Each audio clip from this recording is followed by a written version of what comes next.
Which one of these thumbnails is older? Whoever guesses correctly gets the point. Oh, okay. I actually know exactly what video this is. This is Bromance, and this was when Ryan was in Los Angeles. So I'm gonna say Ryan Higa is older. So I now have the date of Ryan's video, but I know this is a super early food battle, and I'm gonna put my bet on food battle. Really? Okay. Yeah. Okay. This food battle came out in 2012, October. October? Yeah. Bromance came out March 2012. Yo, so I was right. Yeah, so Higa was older. Older by just a few months, but yeah, that's the same year from YouTube. That's awesome. Okay. Wow. Oh boy, okay. Because I feel like with PewDiePie, it can go wherever, but just judging by the quality of yours, I'm gonna go that's older, bro. I'm gonna agree with you saying that this one is older, but not for the same reason, because I don't think you recognize who made this video, do you? No, it might be Charlie who made that. Charlie Moist Critical.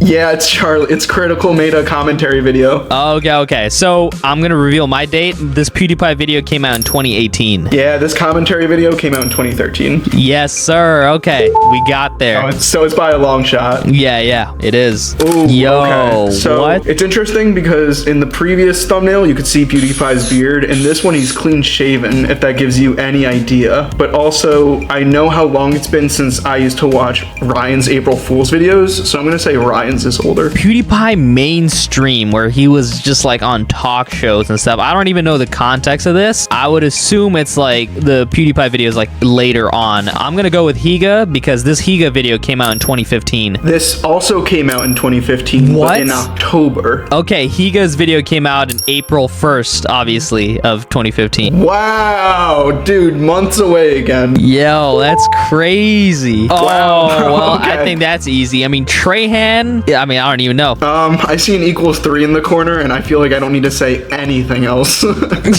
That's right. I mean, I'm looking at Trahan and Danny, and these guys are relatively modern, you know? I'm going to go with my gut and go Ray William Johnson's older. Yeah, this is from December 2018. Ray is obviously 2013, so, yep, we got that right. A whole 5 years by no question. Yeah.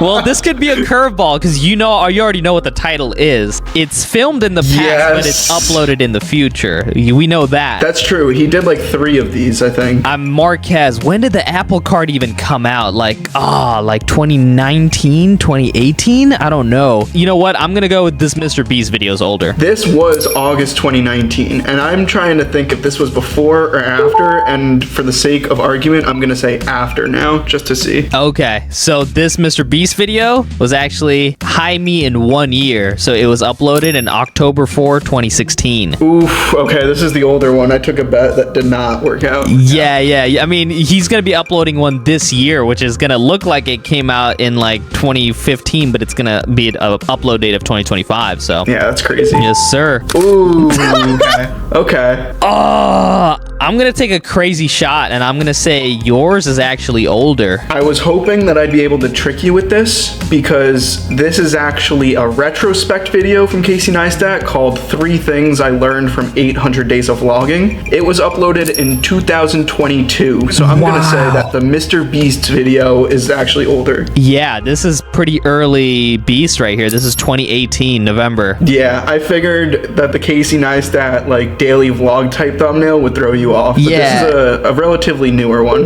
2022, December. It really did throw me off. I was thinking like 2017 vibe.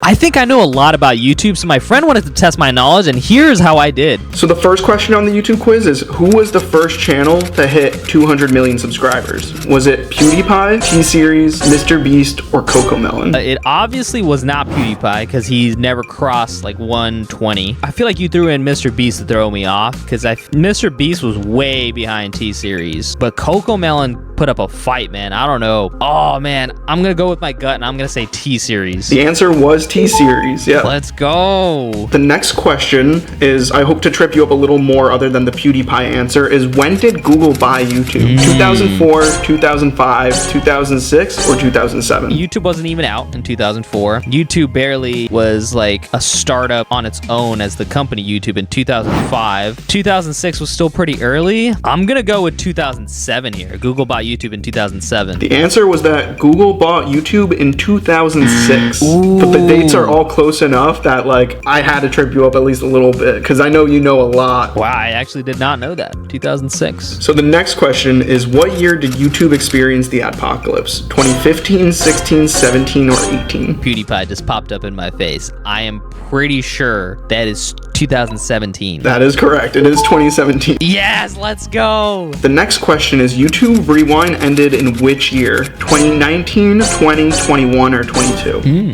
This is a little tough because obviously we all remember, that's hot.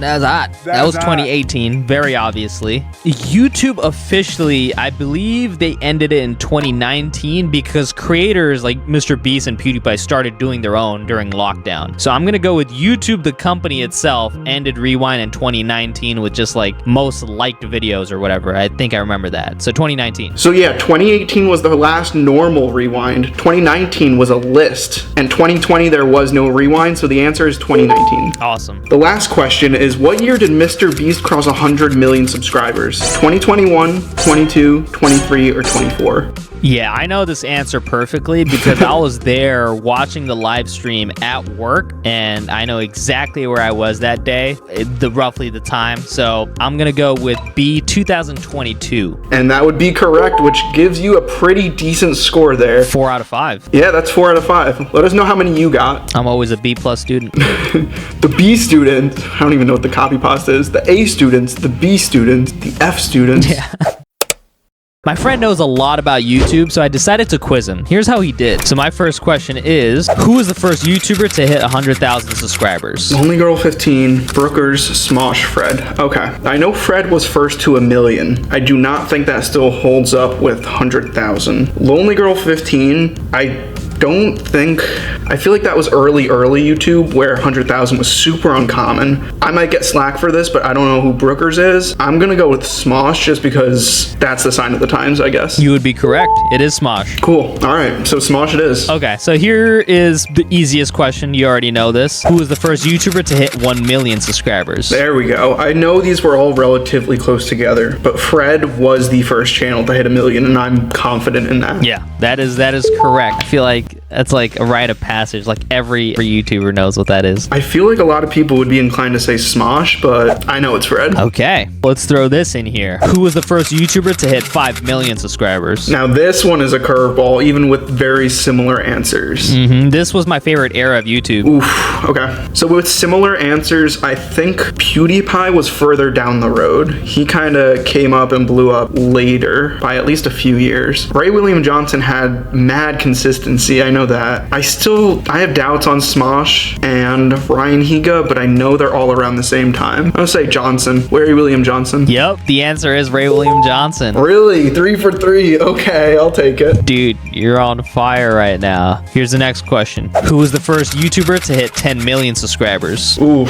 All right, so the only image that's coming into my head right now is I think there was a crowning between PewDiePie and Smosh when they got passed, but I think that was at like 20 million no, I know it was around the same time. Maybe you could throw up a photo of that, but off a sheer guess here, I think I'm gonna have to go with Ryan Higa. Really? Yeah, that's kind of a shot in the dark for me. The answer is Smosh. It was Smosh. Wow, okay. Yeah. From 5 million to 10 million, RWJ, Smosh, and Ryan Higa, and PewDiePie was actually fourth in all of this. That was the major battle, and yeah, this was my favorite time on YouTube. I think I had my best memories here. 4 goats, bro. Mount Rushmore. Yeah, that's a crazy... You know what? Those were good answers for that.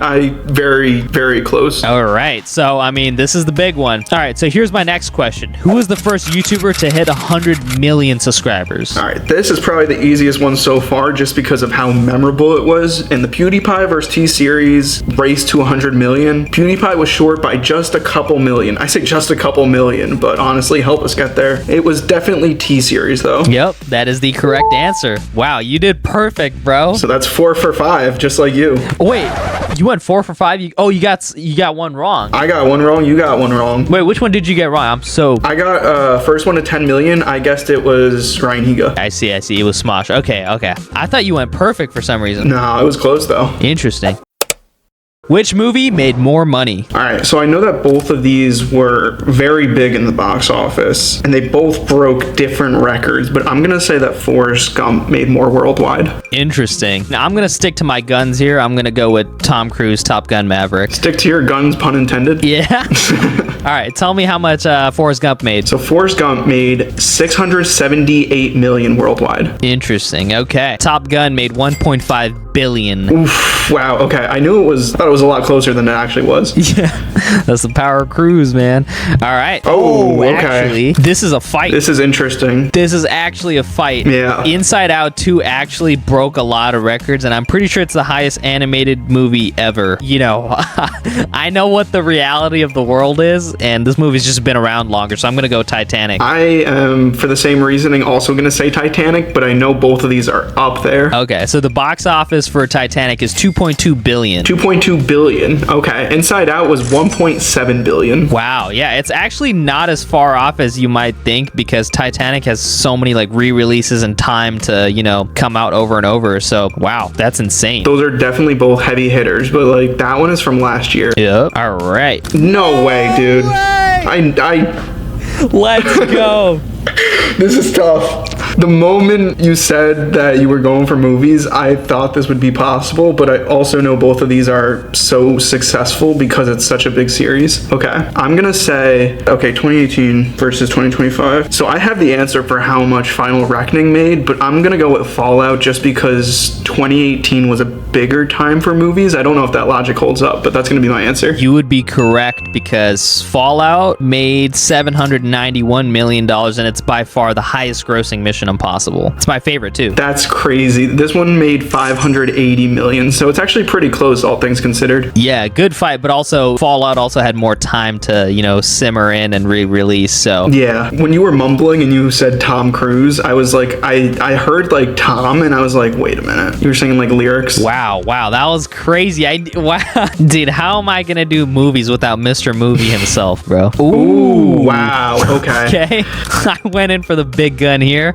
I mean, this just came out like 5 hours ago, so but it's pretty obvious. I'm gonna go with Avengers Infinity War, which made $2 billion. I'm gonna have to agree with you just because this is literally a top 5 of all time, if I'm correct. Like top 5 grossing, obviously, because How to Train Your Dragon made 535 million. Wow. Yeah, I mean, that was pretty obvious. I mean, it's a very recent movie, but Infinity War is just insane. So what was the total for it? Infinity War was $2 billion. Yeah, that just beats it by like 4-fold. Oh. So I'm giving my thoughts first? Yeah. Okay, I actually just realized Way of the Water is the sequel, but I know it still did well because of the first one being so critically acclaimed. Barbie, on the other hand, I know was very high up and also more culturally relevant, so I'm gonna go with Barbie. Okay, I'm gonna stick with my guns and I'm gonna go Avatar, because I mean, it's the sequel to the highest grossing movie of all time. Yeah.